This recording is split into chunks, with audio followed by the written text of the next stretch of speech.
Olá, estamos começando o programa Literatura Local desta semana, uma parceria entre a TV Câmara de Passo Fundo e a Academia Passo Fundense de Letras. E hoje nós vamos conversar aqui no programa que está completando 20 anos este ano, né? É sempre bom lembrar uns programas aí mais longevos da TV Câmara aqui de Passo Fundo. Hoje eu vou entrevistar o meu amigo, escritor e contador de histórias, Gabriel Cavaleiro Tonin. Gabito, seja bem-vindo, Gabito. Muito obrigado, Aleixo. Muito obrigado a todo mundo que está assistindo. É uma honra sempre estar aqui, neste programa falando sobre literatura. E sempre sobre coisas muito boas. Hoje o assunto em foco é o livro Cartas para Mariana, que você foi o coordenador, né, que é resultado de um projeto envolvendo aí, não só a escrita, mas também as artes visuais. De onde é que surgiu esse livro e como é que foi o projeto? Conta para nós. Bom, o projeto Cartas para Mariana se chama Cartas para Mariana Circuitos de Leitura Coletiva. É um projeto que foi inscrito no Funcultura do ano passado, acabou sendo contemplado com recursos. Na verdade, o estupim é o livro, né? O livro surge da inquietação do escritor pós a publicação do livro que recontava a lenda da Mãe Preta, que eu fiz em 2022. Eu comecei a imaginar um diálogo com Mariana, que é a personagem da Mãe Preta, e nisso surgiram alguns textos. Pensei que esses textos pudessem ser compilados, e aí criamos o projeto Cartas para Mariana, Circuitos de Leitura Coletiva, que realmente envolve não apenas a literatura, mas outras artes também na sua trajetória. Os textos eles foram escritos por você, Exato. os textos do livro são todos escritos por você, né? Uhum.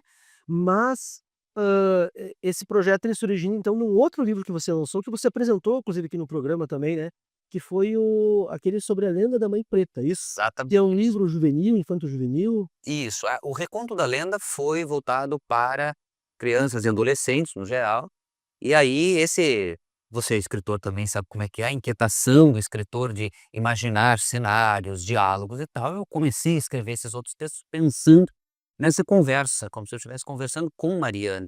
E aí surgiram textos com um teor que não é infantil, né, e sim Isso que já é mais para um público mais adolescente, pra cima? juvenil, adulto, exatamente isso. E aí que tive a ideia de por que não reunir esses textos, essas cartas, essas crônicas em um livro, né.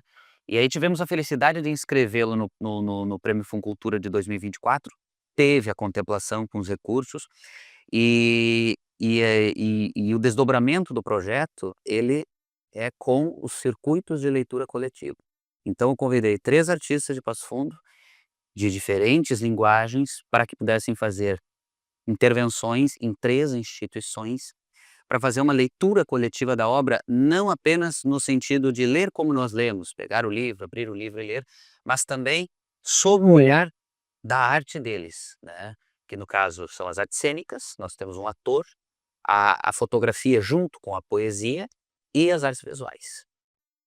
Essas leituras, eles já aconteceram? Já aconteceram? Elas já aconteceram? Não, não, não. Pós-lançamento do livro, nós estamos organizando com as instituições para que essas intervenções aconteçam. Inicialmente vão ser essas 3 intervenções e posteriormente nós vamos desdobrar o projeto, porque se as intervenções dão certo e a proposta é bem aceita, nós também queremos expandir para outras instituições futuramente, né. Dentro do projeto Funcultura, que nós escrevemos para o Funcultura, essas são as contrapartidas, mas nada impede que o projeto cresça posteriormente.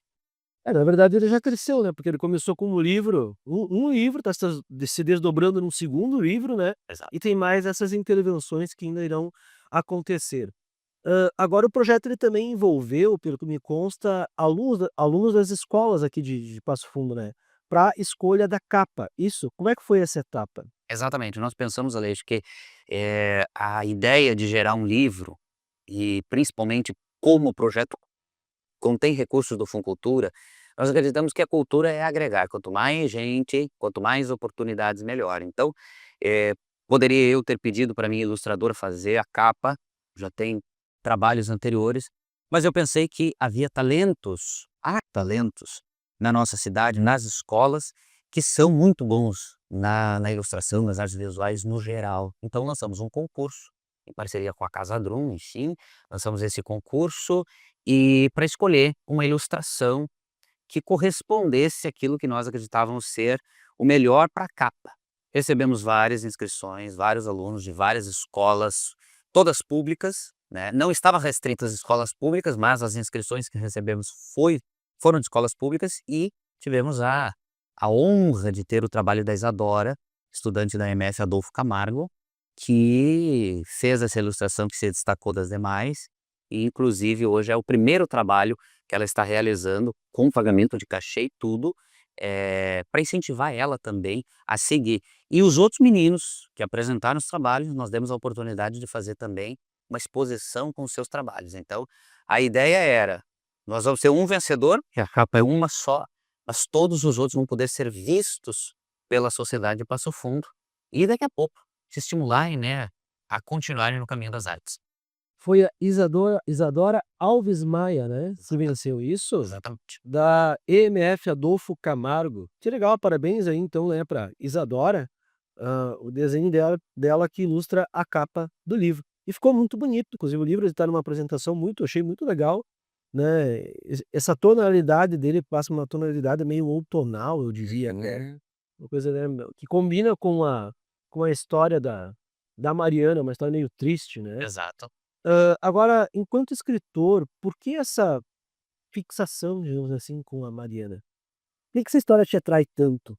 Porque é uma história que me atraiu quando eu estava longe, né, porque eu estava morando no Tocantins uma época, no ano de 2021, e eu tinha uma colega lá em Goiás, porque eu fiquei em Goiás, Tocantins, fazendo essa ponte, né, a estudos, né, eu estava indo para estudar, e ela começou a recuperar as lendas do seu povoado, que é um povoado lindo, maravilhoso, mas, né, pequenininho, com muitas lendas, e ela começou a publicar esses livros.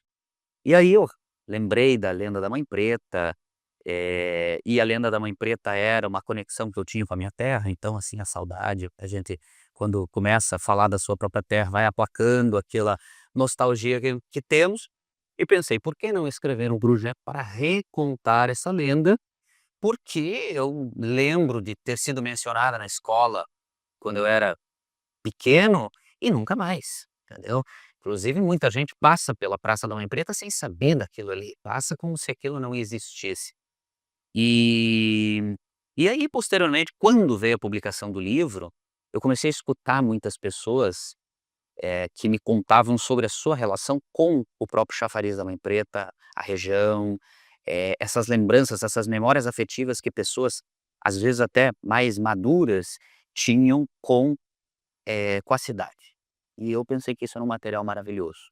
Não é somente a Mariana, somente a Mãe Preta, mas é também o que a Mãe Preta representa para outras pessoas, né. Como Passo Fundo cresceu a partir dali, que Passo Fundo, o núcleo de Passo Fundo começa ali, Praça Tamandaré, toda aquela região ali que era a propriedade do Cabo Neves, primeiro morador de Passo Fundo fixo, morador branco que a gente chama, né.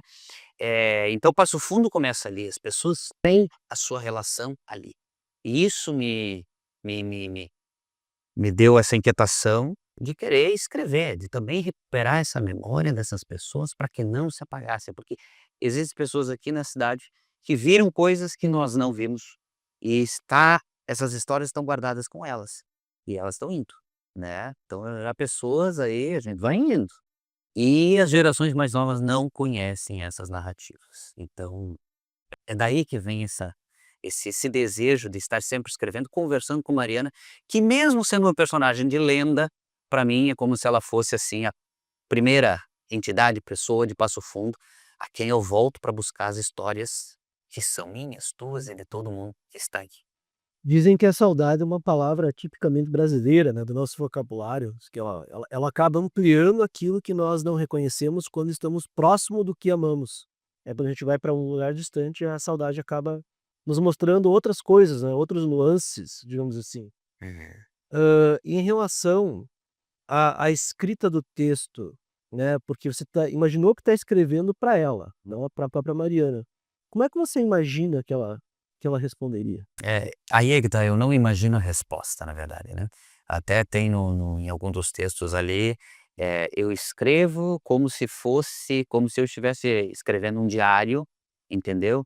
Esperando que a Mariana, leia, me escute, mas sem esperar respostas, né. Porque às vezes essa relação nossa com o mundo é uma relação em que nós esperamos muitas respostas, o ser humano é do ser humano isso, né.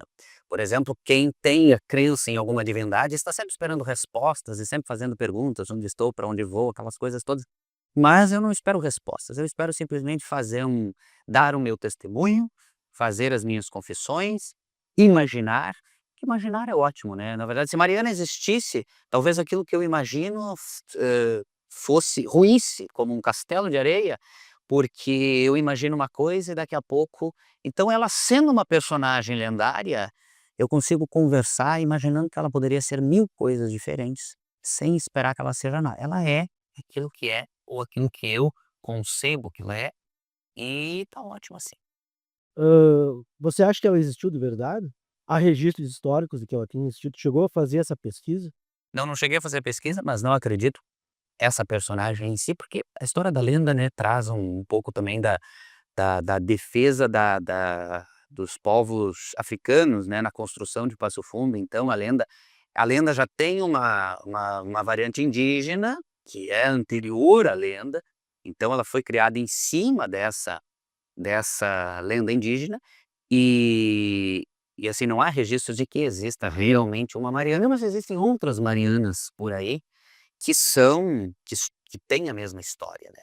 Então ela encarna É uma lenda que foi criada, digamos assim, para representar e mulheres em situações análogas, né. De exatamente. certa forma ela encerra ali uma ela é tão importante contemporaneamente, porque ela traz a questão da violência contra a mulher também. Deixa eu ver que eu Traz, ela uma perspectiva moderna, porque é uma lenda, ela sempre vai sendo atualizada, né. exato, Ela tem essa capacidade de sobreviver a mudanças de gerações, né. com certeza. Não, é justamente isso, a ideia da sobrevivência, né, porque nós temos aí a Mariana que era uma escrava, a Mariana que era uma mãe, a Mariana que perde o seu filho, né, essa mãe preta que vê o seu filho partir, enfim, no reconto da minha lenda eu não coloco a ideia da partida definitiva, eu coloco a ideia da partida, fica nas entrelinhas, enfim. Então ela reúne as características de várias mulheres, de várias, questões, bem como você disse, que, né, fazem parte aí tanto da história de Passo Fundo, quanto da história do Brasil, quanto da história de milhares de pessoas anônimas que nós conhecemos, enfim. Agora tu sabe que eu gosto muito desse estilo de escrita, porque eu sou leitor do Sêneca, né, o Sêneca que é um dos filósofos mais acho que mais vendidos na atualidade inclusive, né, tem vários livros dele em qualquer livraria hoje em dia, apesar dele ter vivido há milênios, mais de 1 milênio, né, quase 2 milênios, e a prática do Sêneca, embora ele fosse um filósofo, era prática epistolar, que é uma palavra uma palavra, digamos assim, mais beletrista Uhum. para se referir a cartas, Certo. né. Você tem alguma influência de alguma tradição filosófica, literária que usava a epístola como forma de comunicação ou foi espontâneo isso? Olha, na verdade foi muito espontâneo, até porque nem todos os textos dá para se chamar de cartas, né, alguns têm essa característica, outros eu colocaria na categoria de crônicas, embora eu não seja um professor de literatura para fazer uma classificação em si, mas, eu fui muito influenciado por algumas leituras que eu comecei a fazer, justamente quando eu comecei a escrever os contos, né, os contos não, os textos, principalmente na ideia das epístolas de Paulo, né, Ah, que que é outro são autor famoso também, né, exatamente, na tradição exatamente, das epístolas. exatamente. E ali essa ideia, dessa escrita me gerou uma curiosidade. E aí dessa curiosidade eu fui procurar outras referências, né. Eu li livros muito bons, assim, fui procurar cartas de Graciliano Ramos, Carlos Drummond de Andrade, entre outros, assim, e vi que as cartas são, por exemplo, para a literatura brasileira um importante registro, não é apenas troca de mensagens entre amigos. Até porque, na verdade, a literatura brasileira, a fundação dela acontece com a carta de Pero Vaz de Caminha, né. a Portugal, né, Exato, então a nossa tradição literária brasileira ela já inicia com uma carta, né. exatamente isso, né. As cartas são um grande farol, assim, na vida brasileira, né, quer dizer, temos a carta de Pervaz de Caminhos, temos a carta testamento de Getúlio Vargas, né, quando se suicidou, enfim. Então, assim, as cartas elas estão muito presentes. Eu passei a estudar, né, fazer essa leitura e descobri que esse diálogo, por meio da epístola, como você faz, esse registro, esse testemunho, né, era muito interessante. E, produzir o livro, né. Agora se são cartas interessantes eu já não sei, né. Não são tão interessantes quanto as de Sêneca, mas elas têm um propósito e às vezes conversam mais com quem está próximo, do que às vezes, cartas de Graciliano Ramos que eu li que é um autor, que já passou, enfim, né, já tem Mas 70 pelo que eu anos. leio, é um ótimo trabalho. No próximo bloco a gente conversa um pouquinho mais sobre isso e também sobre um importante projeto de lei que coincidentemente foi aprovado, né, na semana de gravação deste programa e que você também está relacionado a ele aí. Voltamos em seguida.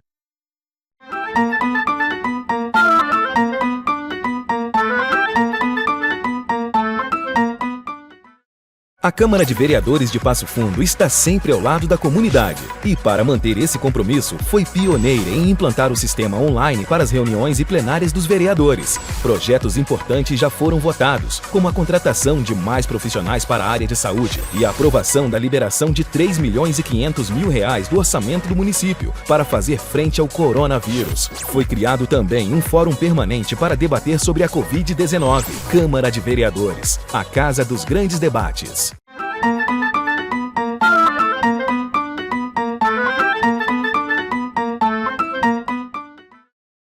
Olá, estamos de volta com o programa Literatura Local, uma parceria entre a TV Câmara de Passo Fundo e a Academia Passo Fundense de Letras.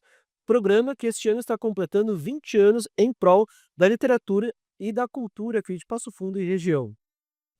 E hoje eu estou entrevistando aqui o Gabriel Cavaleiro Tonin, né, popular Gabito, e estamos falando sobre o livro Cartas para Mariana.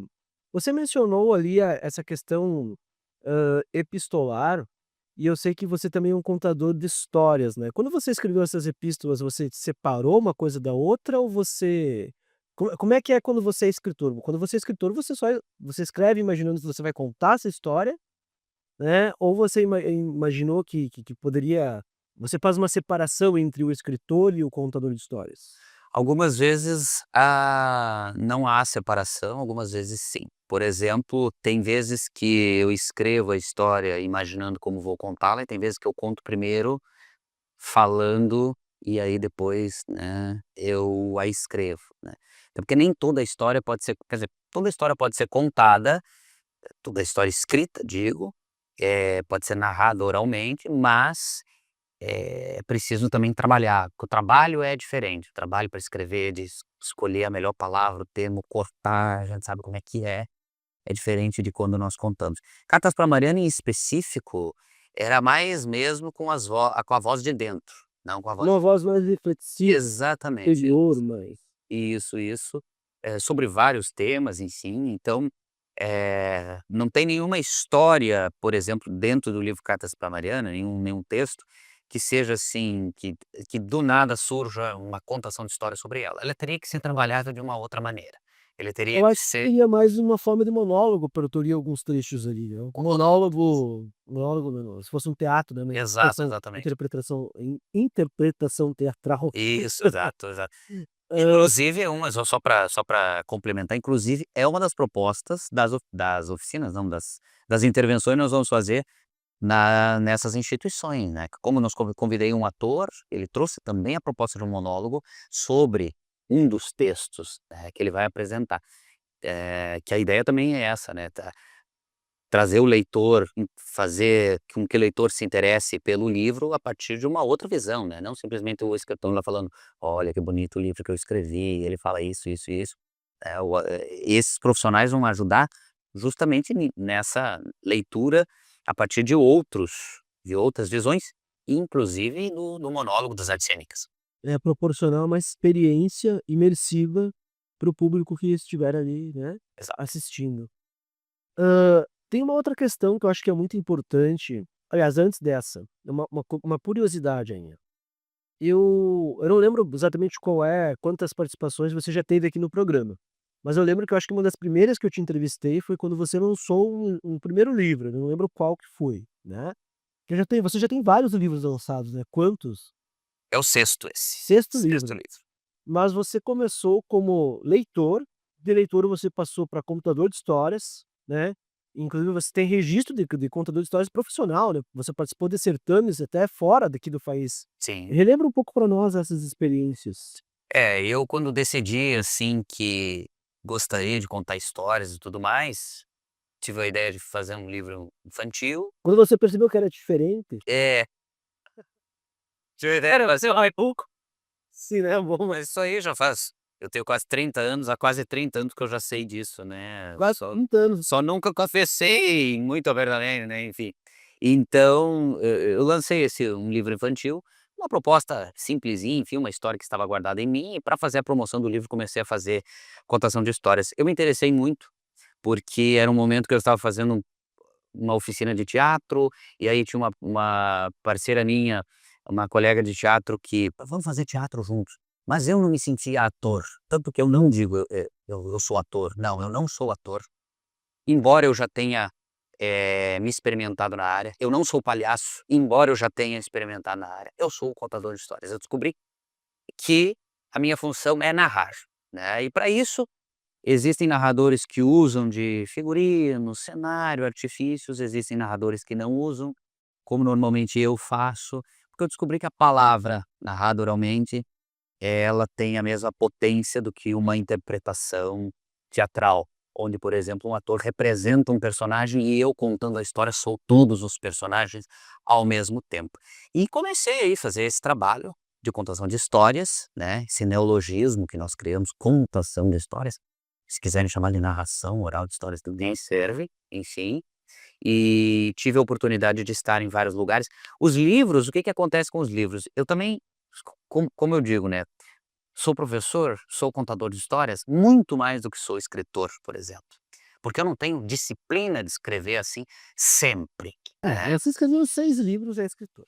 Não, Não, não, não, não, tudo bem, mas o que eu não adianta, pode ser escritor melhor, pior, bom, ótimo, tudo é bem. escritor. Não, eu até, não digo que não, não digo que não.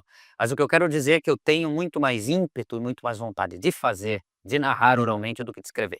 Escrever é difícil, né. Escrever é difícil. Não de contar histórias não seja difícil, mas eu acredito que talvez o prazer da contação de histórias, não sou um contador de histórias pra ter essa experiência, mas me Hum, parece que é um prazer mais imediato. O trabalho do escritor tem todo aquele aspecto da solidão, né. Vamos supor que tu vai se preparar para contar uma história, vai ficar um mês se preparando talvez no máximo, né, mas tu já consegue contar, ou com quando já tem certeza. menos, né. Uma vez que você adquiriu a prática da condução, você tem ali né, engatilhado como fazer a condução. Exato, Agora o trabalho do escritor você precisa ficar regurgitando aquilo e passando a limpo e refazendo e fica aquela inquietação, aquela ansiedade com a preocupação, será que tá bom, será que não tá bom, exato. será que o público vai gostar, será que não vai gostar? Eu acho que tem toda essa preparação e até chegar ao livro, né, Com toda certeza. E também a burocracia, burocracia no né. processo, A né. burocracia da publicação, vai fazer uma publicação tradicional, uma publicação independente. A publicação tradicional você depende da aprovação de editoras, você recebe um preço de Do capa, dinheiro, né. do Exatamente, custo. né.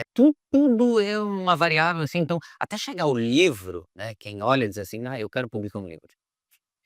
Publicar um livro editar um livro é fácil, você escreve qualquer coisa, vai lá em qualquer gráfica, publica e pô agora, fazer uma publicação que realmente dê resultado e que tenha uma intenção de que é difícil. Por isso que eu gosto da narração oral de histórias, de uma forma não que goste mais, mas no campo da literatura, eu prefiro estar no campo do leitor do que do escritor. Eu prefiro estar apreciando, lendo, do que tendo eu que estar pensando na escrita do texto. Aí, assim como todo escritor também continuar escrevendo. É, To dentro da nossa maldição. A maldição dos escritores, eu nunca encontrei escritor bom, sinal que talvez você seja um escritor bom inclusive. Eu nunca vi um escritor realmente bom que dissesse que era adorasse escrever, que, meu Deus, tô chego no texto, é uma delícia, uma maravilha. Existe todo um sofrimento envolvido, e tu sabe que isso foi uma crítica que eu fiz uma época que eu tentei me livrar. Eu disse: "Não, esses caras estão errados, isso tem uma tradição meio judaico-cristã aí relacionada ao sofrimento, Uhum. a valorização do sofrimento, do sacrifício, tá Sim. certo". Mas eu acho que não, eu tentei, mas não consegui. Tu não conseguiu também, Não, não consegui. Não, eu não espero conseguir também. né, já desistiu também. Não, Então, faz parte do processo do amadurecimento. Ou com seja, teremos mais livros seus por aí. teremos sim. Em relação, à contação de histórias, eu acho que é interessante a gente mencionar, aliás, quem quer adquirir o livro, antes de a gente passar para o próximo tópico, você, tem o lançamento agendado já, como é que faz? Com certeza. Olha, por enquanto as vendas estão comigo, podem me procurar pelo Instagram, gabito.prof, né, as redes sociais aí estão, se jogar lá Gamito Prof já vai achar, enfim. Por enquanto está centrada em mim, essa venda. Vai ter um lançamento oficial no dia 27 de junho, na sexta-feira, às 19h30, na Academia Passo Fundense de Letras, enfim. Que dia? 27 de junho. 27 de junho, Isso, na daqui 2 Academia semanas. Passo Isso, Fundense de Letras. Qual exatamente. horário? A partir das 19h30, né, vamos fazer à noite, enfim, um encontro que é pra gente poder compartilhar um pouco de Um histórias e horário muito tal. bom, 19h30, todo mundo pode ir depois do serviço, Com né. toda certeza, já foi pensado justamente Ganhar por tempo causa pra ir em disso. casa, né, se arrumar, né. Comer uma banana e vir pra academia, com toda certeza. E por enquanto é isso, né, eu estou coordenando a venda do livro, enfim, vamos fazer o lançamento, e aí a partir do momento que nós terminarmos as nossas contrapartidas do Prêmio Funcultura, nós vamos começar a direcionar daí o livro fazendo as parcerias que sempre fazemos com livrarias e outras instituições. Essa semana foi aprovado um projeto de lei que foi aprovado na Câmara, um projeto de lei que institui a Semana dos Contadores de História. E você também está relacionado com essa questão, acho que foi uma sugestão que surgiu de você também, né. Hã, Fala um pouco para nós sobre esse projeto. Bom, o projeto surgiu, na verdade, de uma ideia que, nesse ano, 2 cidades aqui do Rio Grande do Sul aprovaram o mesmo projeto. A primeira foi Cachoeirinha, com uma colega muito querida, a Rosane Castro, que fez a movimentação. E o segundo, Você já esteve aqui em Passo Fundo eu já também, estive né? em Passo Fundo, com Pelo certeza, Moinho, se não me pelo engano, da nossa colega Luciana Marinho Albrecht, exa também é da Academia Passo Fundo de Letras. exatamente isso. E o segundo projeto foi em São Leopoldo, com a também contadora de histórias, a Vera Hoffmann, que disse assim: "Olha, nós queremos fazer essa movimentação", já estava há algum tempo, mas ano passado, ano de eleição, acabou não acontecendo. E aí, a instituição da Semana do Contador de Histórias nessas 2 cidades ali da região metropolitana, me deu a ideia de trazer para Passo Fundo, porque não teria como Passo Fundo, tendo tantos bons escritores, contadores de histórias, também não ter.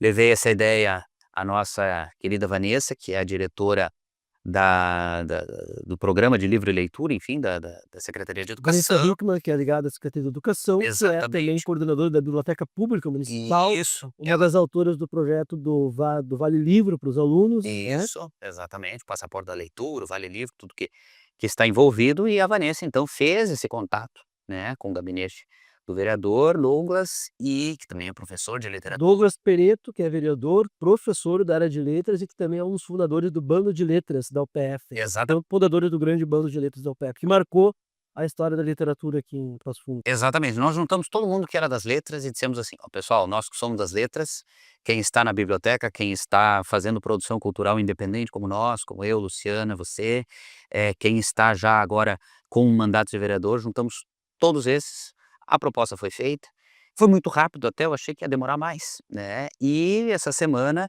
na quarta-feira, então, 11 de junho, né, para deixar marcado, 11 de junho de 2025, foi aprovado por unanimidade a instituição da Semana Municipal dos Contadores de Histórias de Passo Fundo. Que vai ver Vai acontecer dos dias 20 a 27 de março, essa semana, porque dia 20 de março é o Dia Internacional do Contador de Histórias. Então, de 20 a 27 de março vai ter essa semana. que data ótima, é data do meu aniversário inclusive, Ah, eu é 6 de março, e é da Caté. E é uma data boa porque ainda é uma data que pega ali o verão e tal, acho que tem muito essa cara de você fazer um evento de contação de histórias público, né. E você vai com certeza já está encaminhando aí a proposta de fazerem, né, um evento nessa data. com certeza, nós tínhamos, né, até o festival, nós íamos Tanto é que Nós viemos aqui conversar sobre o festival, né, 2 anos atrás, enfim, que tínhamos essa promoção. E justamente a ideia da já tinha esse festival feito pela Drum, né? Exatamente. A promoção da semana, a instituição da Semana dos Contadores de Histórias serve para isso, para que nós tenhamos mais um mecanismo para fortalecer a discussão sobre como a narração oral de histórias é importante nos vários contextos, não apenas no contexto pedagógico, que normalmente ela é associada ao contexto pedagógico, mas também no contexto da saúde. A contação de histórias está dentro dos hospitais, das clínicas, enfim, no contexto da memória da cidade como um todo, enfim. Então a Semana do Contador de Histórias vai servir para que nós coloquemos luz nos contadores de histórias, nos profissionais, nos movimentos que estão acontecendo da literatura e da narração de histórias e possamos dizer, olha, estamos aqui, precisamos de recursos, precisamos criar pontes, enfim, para fortalecer esse setor. E agora é importante destacar então que esse projeto de lei agora está aguardando a sanção da prefeitura, do prefeito, né, Exato. e uma vez instituído, e é também um projeto que não onera os cofres públicos, né, é mais um reconhecimento, né, claro, é muito importante porque dá esse espaço público legal, né, Uhum. para os contadores de história. E fica meus parabéns, né, para todo mundo que se juntou nessa mobilização, né, meus parabéns para todos que foram em prol dessa causa. Meus parabéns para a Câmara de Vereadores que aprovou por unanimidade esse projeto também, né, eu acho que é importante elogiar a atuação rápida dos vereadores. Exato. E Gabito, a conversa está muito boa, mas estamos chegando ao fim, então só para lembrar, quem quiser lhe seguir nas redes sociais Pode seguir pelo gabito.prof no Instagram, né? O Instagram hoje é a nossa vitrine, enfim. Está todo o trabalho do Gabito, escritor e contador de histórias, registrado lá, inclusive Cartas para Mariana. Estamos aí fazendo toda a movimentação sobre o lançamento, trechos do livro que nós estamos postando, enfim, e essa ligação com a obra e com o projeto. Quem quiser conhecer pode procurar por lá.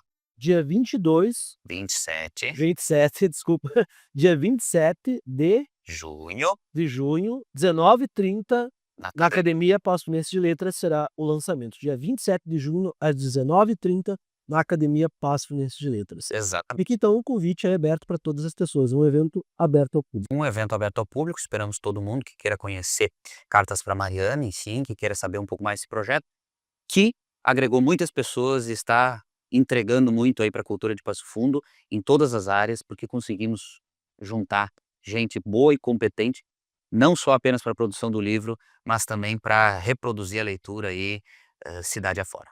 Muito obrigado pela sua participação e lhe chamo quando tivermos aí o próximo livro. Com certeza virá o próximo. Com Por mais certeza. sofrido que seja. Por mais sofrido que seja, seguimos em frente. Muito obrigado, Alex. Muito obrigado. Muito obrigado a você que nos acompanhou até aqui e até o próximo programa Literatura Local.